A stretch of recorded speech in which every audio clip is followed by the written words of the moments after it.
بسم اللہ الرحمن الرحیم۔ السلام علیکم ورحمۃ اللہ۔ 8th کلاس کی اسلامیات کے ساتھ مبین احمد صدیقی آپ کے سامنے۔ آج ہم 8th کلاس کے تیسرے چیپٹر سیرت طیبہ کا ٹاپک اخلاص و تقویٰ پڑھنے جا رہے ہیں۔ آئیے اسے پڑھنے کے لیے بورڈ پر چلتے ہیں۔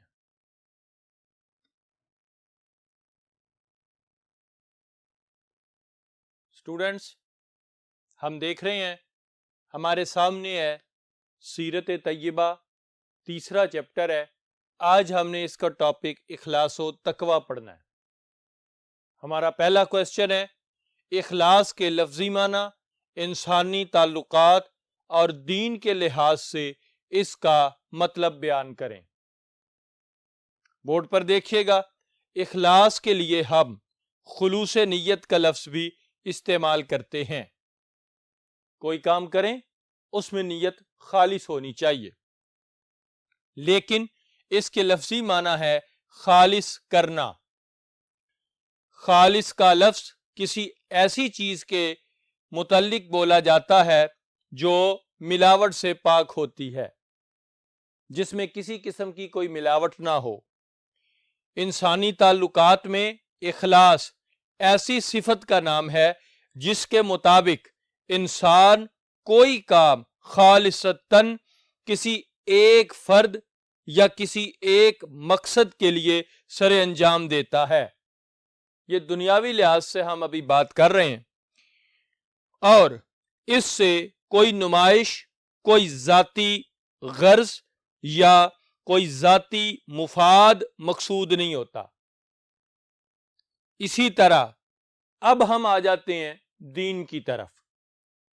اگر ہم دین میں دیکھنا چاہیں کہ اخلاص سے کیا مراد ہے، تو دین میں اخلاص کا بھی یہی معنی ہے کہ اگر انسان نماز ادا کرے تو خالص اللہ کی رضا کے لیے، کسی کے دکھاوے کے لیے نہیں۔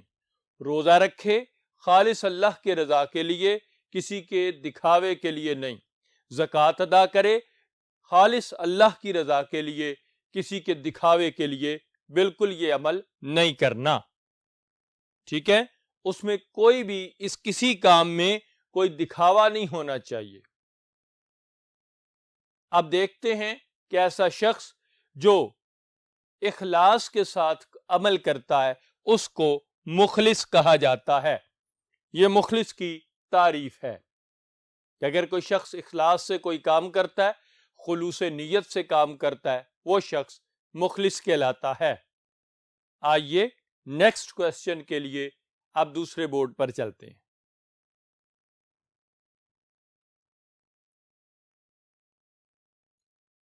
اسٹوڈینٹس، ہمارا نیکسٹ کوسچن ہے کہ حضرت عمر رضی اللہ تعالی عنہ کے سامنے حضرت ابی بن کعب رضی اللہ تعالی عنہ نے تقویٰ کی وضاحت کس طرح کی۔ ایک مرتبہ سیدنا عمر فاروق رضی اللہ تعالی عنہ حضرت ابی بن کعب رضی اللہ تعالی عنہ کے ساتھ تشریف فرما تھے، تو حضرت فاروق اعظم نے حضرت ابی بن کعب رضی اللہ تعالی عنہ سے پوچھا، کیا آپ بتا سکتے ہیں کہ تقویٰ کس چیز کا نام ہے؟ تقویٰ کسے کہا جاتا ہے؟ تو حضرت ابی بن کعب رضی اللہ تعالی عنہ نے ایک مثال کے ذریعے اس کی وضاحت فرمائی۔ حضرت ابی بن کعب رضی اللہ تعالیٰ عنہ نے پوچھا، اے عمر، کیا آپ کا گزر کبھی خاردار اور کانٹے والے راستے سے ہوا ہے، جہاں خاردار جھاڑیاں بھی ہوں اور کانٹوں والا راستہ بھی ہو؟ تو سیدنا فاروق اعظم رضی اللہ تعالیٰ عنہ نے فرمایا کہ اے کعب، میں کئی مرتبہ وہاں سے گزرا ہوں، ایک بار نہیں، کئی بار ایسے راستے سے گزرا ہوں جس وقت میں اپنے ابا جان کے اونٹ چرایا کرتا تھا۔ تو حضرت ابی بن کعب رضی اللہ تعالی عنہ نے عرض کیا، پھر آپ کس طرح اس راستے سے گزرتے تھے؟ تو سیدنا فاروق اعظم رضی اللہ تعالی عنہ نے فرمایا کہ میں اپنے کپڑوں کو سمیٹ لیتا تھا تاکہ کانٹے دار ٹہنیوں میں الجھے نہ، اور پھر اپنے راستے کو صاف کرتا تھا، خاردار جھاڑیوں اور کانٹوں کو راستے سے ہٹاتا تھا۔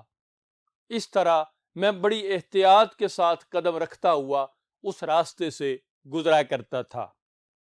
تو سیدنا ابی بن کعب رضی اللہ تعالیٰ عنہ نے فرمایا کہ اے عمر، اسی کا نام تقویٰ ہے، اسی کا نام پرہیزگاری ہے، اسی کا نام خوف خدا ہے۔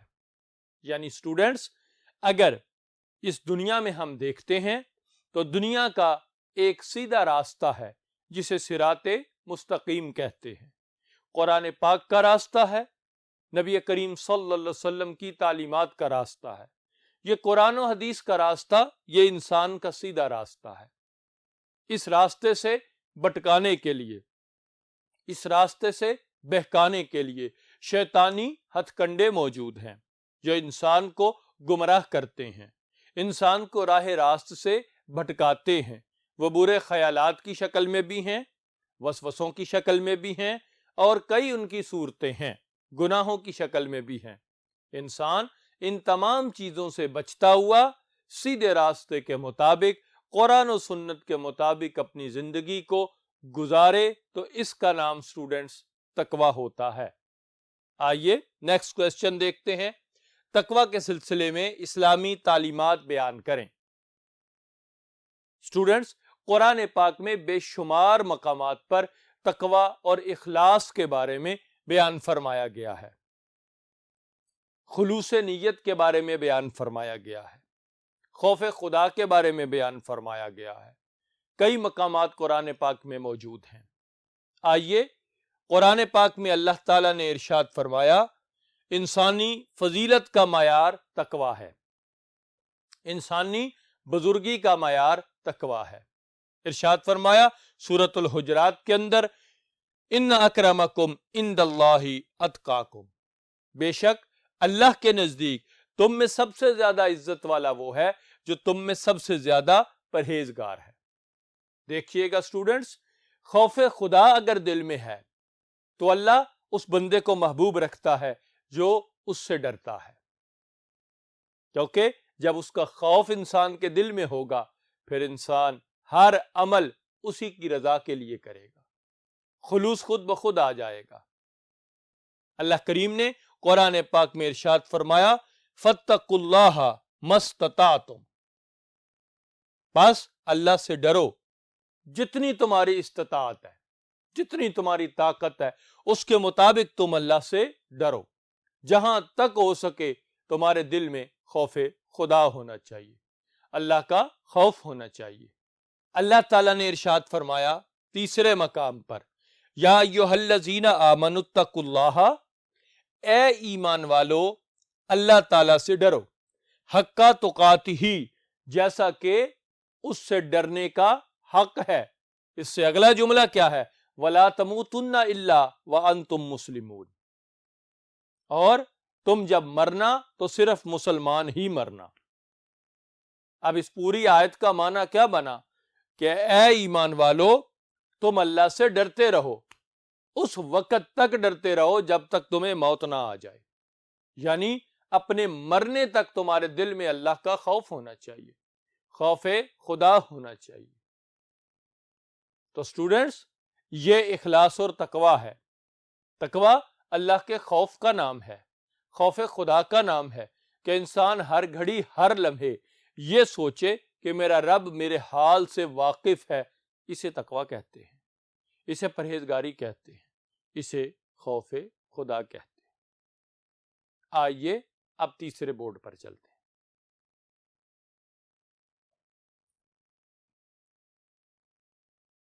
سٹوڈنٹس، ہمارا نیکسٹ کوسچن ہے، ارشادات نبوی صلی اللہ تعالی علیہ وآلہ وسلم کے حوالے سے اخلاص و تقویٰ کی وضاحت کریں۔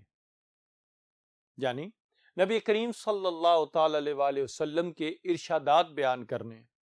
کئی مقامات پر حضور صلی اللہ تعالی علیہ وآلہ وسلم نے اخلاص کی بھی اور تقوی کی بھی وضاحت فرمائی۔ حضور صلی اللہ تعالی علیہ وآلہ وسلم کا ارشاد ہے، اعمال کا دار و مدار نیتوں پر ہے۔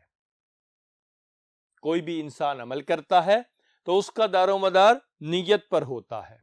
اگر اس کی نیت سچی ہے، خالص ہے، اس کا مقصد اللہ کی رضا حاصل کرنا ہے، تو وہ عمل اللہ کی بارگاہ میں قبول ہوتا ہے۔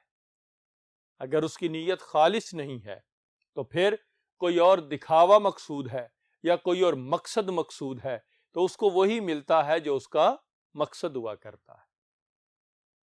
تو یہاں بیان فرمایا تمہارا عمل جو ہے وہ تمہاری نیت کے مطابق ہونا چاہیے، یعنی تم جب کام کرو تو دل میں نیت خالص اللہ کی رضا ہونی چاہیے، یہاں یہ مراد ہے۔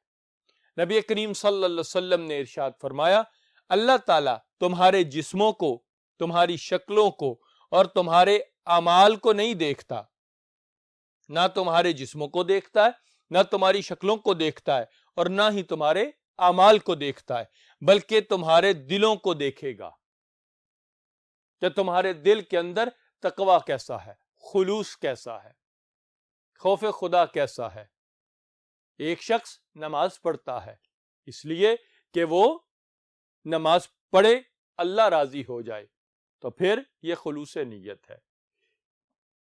اگر وہ نماز پڑھتا ہے کہ لوگ دیکھ کر کہیں کہ نمازی ہے، اگر وہ روزہ رکھتا ہے کہ لوگ دیکھ کر کہیں کہ یہ روزے دار ہے، اگر وہ حج کرتا ہے کہ لوگ دیکھ کر کہیں کہ یہ حاجی ہے، تو پھر اس کے کام کے اندر، اس کے عمل کے اندر، اس کی عبادت کے اندر دکھاوا آتا ہے۔ اور نبی کریم صلی اللہ تعالی علیہ وسلم نے دکھاوے کی نماز کو، دکھاوے کے روزے کو شرک خفی قرار دیا ہے۔ سمجھے؟ جو دکھاوے کی نماز ہے، دکھاوے کا روزہ ہے، وہ شرک خفی قرار دیا ہے۔ یعنی اگر انسان نماز پڑھ رہا ہے، نماز پڑھتے ہوئے نماز پڑھتا جا رہا ہے، لیکن اسے محسوس ہوا کہ کوئی اور آ گیا ہے جو اسے نماز پڑھتے ہوئے دیکھ رہا ہے، پھر وہ بڑے آرام سے پڑھنا شروع ہو گیا تاکہ وہ یہ سمجھے کہ بھئی یہ بڑے سکون سے نماز پڑھتا ہے، تو یہ دکھاوا آ گیا۔ حضور علیہ السلام نے اسے ایک حدیث پاک میں شرک خفی قرار دیے، اور شرک خفی جو ہے وہ دجال کے فتنے سے زیادہ بدتر ہوتا ہے، زیادہ برا ہے۔ اس لیے اسٹوڈنٹس، کوئی بھی انسان عمل کرے تو خالص اللہ کی رضا کے لیے عمل کرے، خالص رب کی رضا کے لیے کام کرے، جو کام اس بارگاہ میں مقبول ہو جائے گا۔ قیامت کے دن حدیث پاک میں آتا ہے شہید رب کی بارگاہ میں لایا جائے گا، قیامت کے دن نمازی رب کی بارگاہ میں لایا جائے گا، قیامت کے دن حاجی رب کی بارگاہ میں لایا جائے گا، قیامت کے دن صدقہ و خیرات کرنے والا رب کی بارگاہ میں لایا جائے گا۔ اللہ فرمائے گا ان کی عبادتیں انہیں دے دو اور انہیں اٹھا کے جہنم میں پھینک دو۔ وہ کہیں گے مولا، نمازی بولا ہم اس لیے نماز پڑھتے تھے کہ تو راضی ہو جا، ہم نے تو کوئی نماز نہیں چھوڑی۔ روزے دار بولا مولا ہم اس لیے روزہ رکھتے تھے کہ تو راضی ہو جا، ہم نے تو کوئی روزہ نہیں چھوڑا۔ شہید بولا مولا ہم نے تو شہادت پائی ہے میدان جنگ میں۔ اللہ کریم ہر ایک سے فرمائے گا کہ تمہاری نماز اس لیے تھی کہ لوگ تمہیں نمازی کہیں، تمہارا روزہ اس لیے تھا کہ لوگ تمہیں روزے دار کہیں، تمہاری شہادت میدان جنگ میں لڑنا اس لیے تھا کہ لوگ تمہیں شہید کہیں۔ تو لوگوں نے دنیا کے اندر تمہیں نمازی بھی کہا، تمہیں شہید بھی کہا، اور تمہیں روزے دار بھی کہا۔ یہ سب کچھ تم نے دنیا میں لے لیا اور لوگوں نے اس کا بدلہ تمہیں دنیا میں دے دیا۔ تم نے میری رضا کے لیے کوئی عمل نہیں کیا، خالص میرے لیے کوئی عمل نہیں کیا، اس لیے ان سارے عملوں کے ساتھ تم جہنم میں چلے جاؤ۔ پھر انہیں اٹھا کر جہنم میں پھینک دیا جائے گا۔